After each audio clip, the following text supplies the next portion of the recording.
Jika dilihat isu yang dibahaskan ini adalah isu berkait dengan jawapan apa yang dipakitkan dalam usul semalam.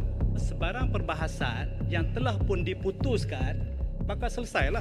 Jadi apa kata kalau di peringkat pemangkang akan usulkan semula perkara-perkara yang berkaitan?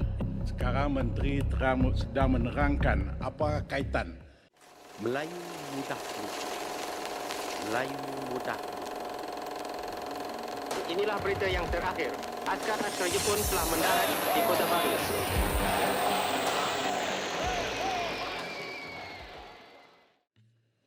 Aturan Urusan Mesyuarat dan Usul-Usul DR 47 2022 Rang Undang-Undang Kumpulan Wang disatukan, perbelanjaan masuk akaun 2022, bacaan kali yang kedua. Silakan. Assalamualaikum warahmatullahi wabarakatuh. Datuk Yang Dipertua, saya mohon mencadangkan iaitu rang undang-undang bernama suatu akta bagi membenarkan perbelanjaan untuk sebahagian daripada tahun yang berakhir pada 31 Disember 2023 dibaca kali yang kedua sekarang. Silakan. Datuk Yang Dipertua, Yang berhormat, kesempatan ini dimanfaatkan untuk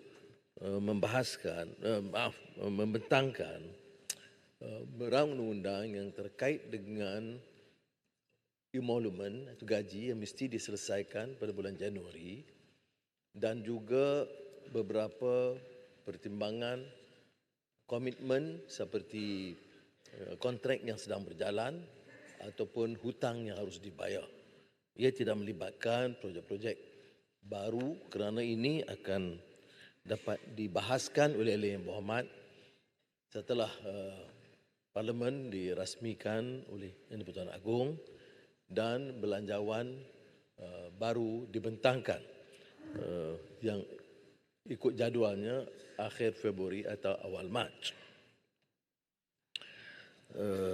Tetapi oleh kerana perkembangan mendesak semasa seperti banjir yang juga telah mula meragut nyawa di Pantai Timur dan juga beberapa keperluan segera, maka ada pertimbangan untuk menyegerakan dan memberikan penambahan tidak dari segi belanjawan kerana ini hanya tertakluk pada bulan Mac, tetapi penyesuaian dari kelulusan yang ada supaya dapat diperkasakan nadma dan peruntukan tambahan untuk khususnya di Terengganu dan di Kelantan.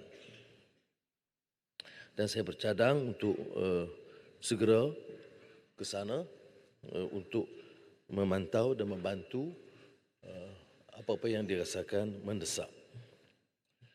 Yang Dipertua, oleh kerana ini kesempatan awal, saya ingin mengucapkan sekali lagi tahniah Datuk Yang Dipertua dan saya percaya tugas ini juga mencabar seperti kita lihat gelagat yang berlaku semalam. Kalau bagi pihak kerajaan, saya ingin bagi jaminan dan TPM 2 telah pun sebagai Ketua WIP telah pun diminta untuk memaklum kepada Yang Berhormat supaya menjaga susila Dewan ini dan apapun perkembangan tidak melanggar batas adab dan susila dan menghormati peraturan Dewan. Dan saya harap hal yang sama juga akan dilakukan oleh Ketua Pembangkang dan Ketua WIP sebelah Perikatan Nasional. Ini kerana kita tahu sidang parlimen ini ditonton, kita boleh berbeza pendapat, boleh bertengkar, tetapi harus jaga kemuliaan Dewan ini dan tidak keterlaluan kerana ini akan ditertawakan oleh rakyat dan melihat seluruh Dewan ini menjadi gelanggang seperti mana disebut dalam sosial media sirkus. Jadi ini saya serah kepada bijaksanaan Yang Dipertua, tapi saya bagi jaminan kita akan beri sokongan penuh kalaupun tindakan itu perlu dikenakan ke atas Yang Berhormat daripada pihak Kerajaan Perpaduan. Yang kedua Yang Dipertua ialah untuk mengucap terima kasih kepada semua Yang Berhormat termasuk dari pembangkang yang memberi sokongan ataupun yang menyatakan undi percaya atau keabsahan itu tidak diperlukan. Bermakna mereka menerima kenyataan ada perubahan dan tanggungjawab yang saya pikul diberikan ruang untuk meneruskan tugas tanpa gangguan dari sudut mempertikai keabsahan. Beberapa ahli yang berhormat termasuk Arau, Pasir Mas bangkitkan mengapa dikemukakan usul. Mereka harus baca sendiri kenyataan paguh yang mencabar supaya disahkan keabsahan. Itu yang menyebabkan saya, walaupun Menteri Jabatan Perdana Menteri Bahagian Undang dan juga Peguam Negara, malah Yang di-Pertuan Agong sendiri telah menyatakan tidak ada keperluan kerana kenyataan majoriti itu jelas. Tapi saya memilih untuk tidak hanya melihat dari segi keperluan undang-undang atau perlembagaan, tetapi moral legitimacy supaya kita dapat perintah.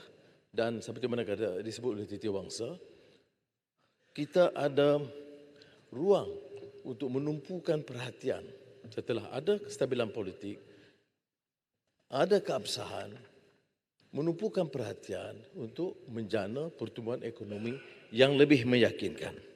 Dan insya-Allah itu akan saya lakukan. Tapi izinkan saya mengulangi penghargaan kepada rakan-rakan yang memberikan ruang kepada saya untuk meneruskan tanggungjawab ini. Dan seperti mana biasa yang didengar di belah sini, di belah sana, kita tahu ini taklif wala tashrif. Ini pertanggungjawaban, bukan keistimewaan. Kita memikul tanggungjawab ini dalam keadaan ekonomi yang getir, soal perpaduan yang dibangkitkan, dan oleh demikian memerlukan seluruh tenaga, dan saya hargai teguran yang disampaikan. Walaupun kadang-kadang bunyinya pedas, tapi saya duduk dan mendengar seluruh pandangan dan teguran yang disampaikan, sama ada rakan-rakan di sebelah sini juga di sebelah sana. Cuma ada kadang-kadang mengikut Shakespeare, dia kata, a tale told by an idiot full of sound and fury signifying nothing. Jadi kita kena sabar kerana tidak semua kenyataan-kenyataan itu bertanggungjawab. Ya. Saya bagi contoh umpamanya Ketua Pembangkang Larut yang bekerja selama hampir 25 tahun mencerca, memfitnah, konspirasi, menyerang pribadi, menimbulkan fitnah dan diteruskan dengan cara yang lebih licik. Saya tidak akan ulas perkara itu yang Tuan Yang Di-Pertua, kerana tentunya dia belum dapat tarbiyah daripada Marang yang pernah menulis, dan saya ucapkan jazakallah khairan kepada Marang, menulis tentang Qazaf. Ya, saya syorkan buku itu juga dibaca oleh Ketua Pembangkang. Dan bila baca Al-Quran, terutama bagi kita yang tidak terdidik di sekolah agama atau sekolah Arab, bacalah dengan betul. Wallahu khairul makirin. Jadi biar betul sikit. Baik. Dibangkitkan juga tentang pengampunan. Saya harap ahli yang berhormat di Kelantan khususnya boleh mohon mengadap Bahawa Duli Maha Mulia Sultan Muhammad kelima yang kepada ketika itu menjadi Yang di-Pertuan Agong. Dan ini perlu saya jelaskan, bila keabsahan itu juga moral legitimacy untuk menjelaskan. Saya tidak memohon pengampunan kerana saya dihukum. Make it clear on the record di Hansard. Ya. Kita bantah penghakiman yang melanggar prinsip hukum, mengada-ngadakan, termasuk dalam kes pertama, membuat pertuduhan peristiwa berlaku di bangunan yang belum ada dan memaksa orang menjadi saksi ataupun mengambil siasatan sebelum pun laporan polis dibuat. Saya mohon maaf Yang Di-Pertua menyebut perkara ini kerana soal pengampunan itu penting. Yang mengambil inisiatif itu ialah Yang di-Pertuan Agong ketika itu. Dia menelpon saya, dan ini saya sebut secara umum. Semasa saya masih lagi di rehab center, Ya, ada yang akan mengkaitkan tentang menyebut nama yang Tuan Agong Arau. Saya nak jelaskan di sini, saya sebut ini fakta. Menelpon saya menyatakan, Anwar, saya akan berikan pengampunan penuh kerana saya ikuti perkembangan trial saudara, clear travesty of justice. Saya quote ini, phrase yang digunakan oleh Yang di-Pertuan Agong ialah travesty of justice. Pelanggaran prinsip keadilan. Dan oleh demikian, saya akan memberi pengampunan penuh sesegera mungkin. Yang Perdana Menteri pada ketika itu menangguh sehingga 10 hari. Jadi kalau orang menggunakan, oh dia jelas, dia bebas. Tuan Yang di-Pertua, kerana bukankah pengampunan. usul Ya. Saya akan sampai ke situ. tentang kewangan Dalam 1 kan? minit. Ya. Saya tahu kenyataan ini pedih bagi saudara kerana ini kenyataan yang dimainkan. Tetapi percayalah, ya, saya hanya ambil 2 minit lagi untuk menjelaskan perkara ini kerana kebaikan. Saya tidak menafikan Yang Berhormat tidak tergolong begitu.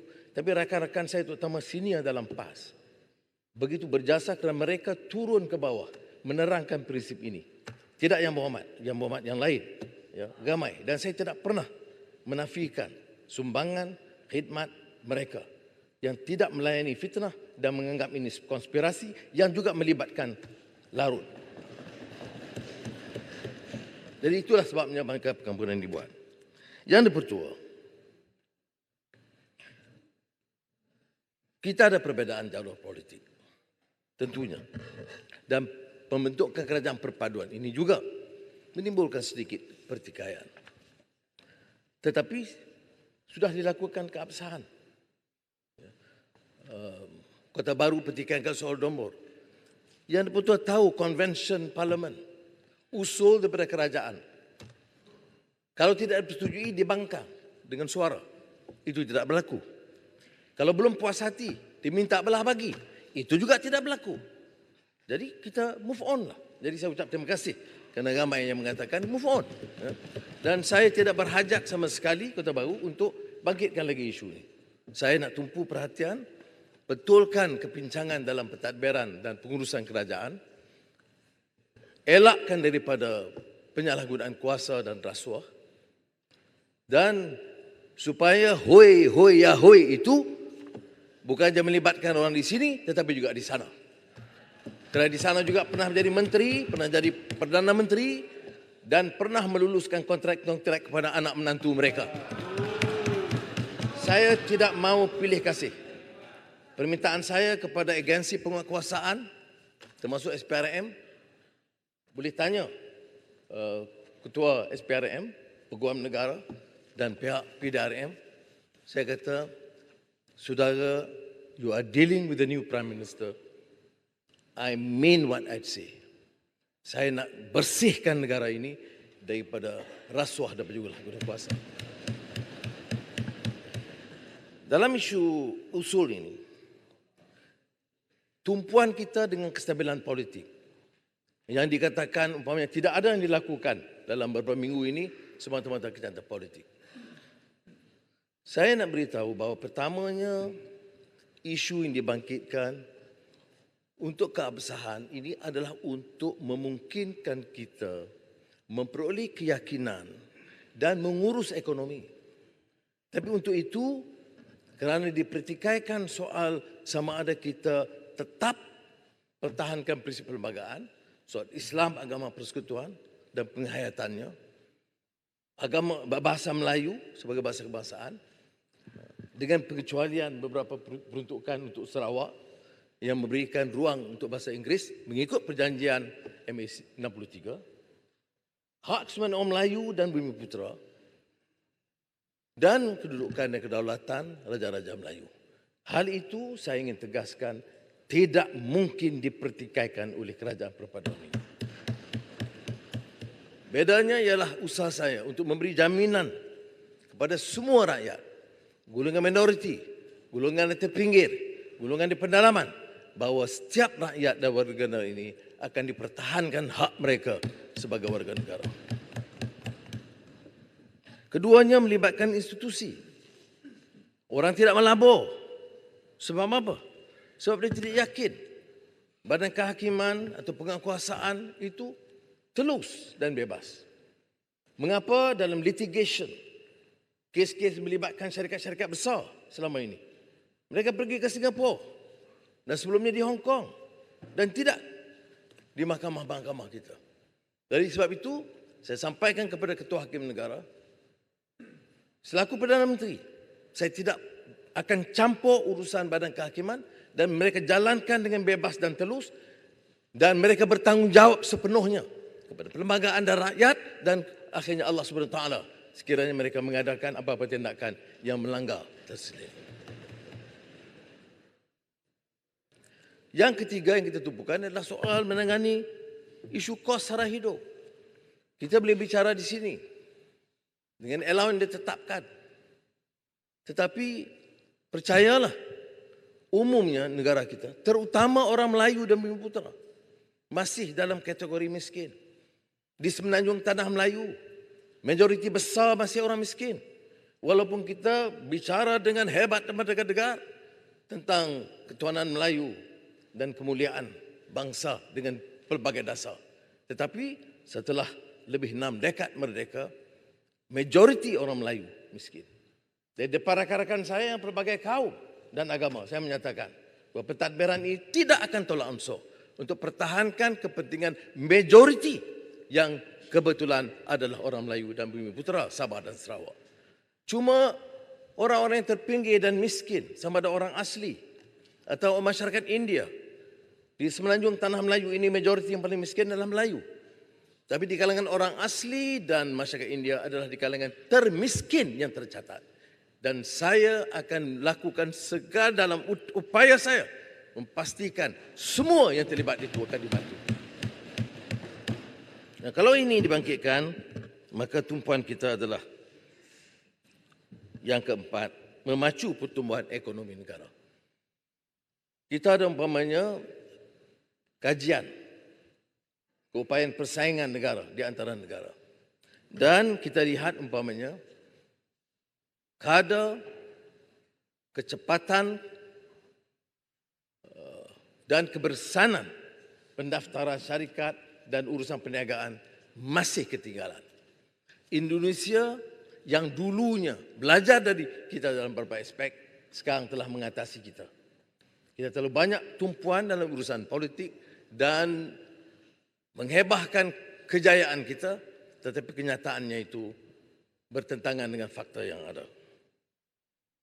Mengenai kos sara hidup, kita telah mengadakan mesyuarat dan yang berhormat belah sana pun tahu tentang NACOL untuk kenaikan harga barang, apa yang keperluan, termasuk yang dilakukan oleh Menteri Pertanian dan KPDN untuk memastikan keperluan itu ada. Ya, ada kemudahan. Dalam beberapa minggu, ayam, kekurangan telur, pada 12 hari bulan yang lalu, 15 hari bulan, diimport. Ini masalah kita ni kartel. Ya, masalahnya ialah menetapkan kepada syarikat-syarikat besar menentukan harga dan bentuk pengeluaran. Mesti ada kekuatan politik, tekad untuk menyatakan dalam dasar ekonomi ini kemaslahatan awam, orang ramai dan rakyat itu diutamakan. Maka kita telah membuat perubahan dengan memberikan keizinan import 15 Disember 100,000 biji telur dan mulai 22 Disember 2 hingga 10 juta biji telur sehari akan dibawa masuk sehingga keadaan stabil dan keupayaan pengeluaran tempatan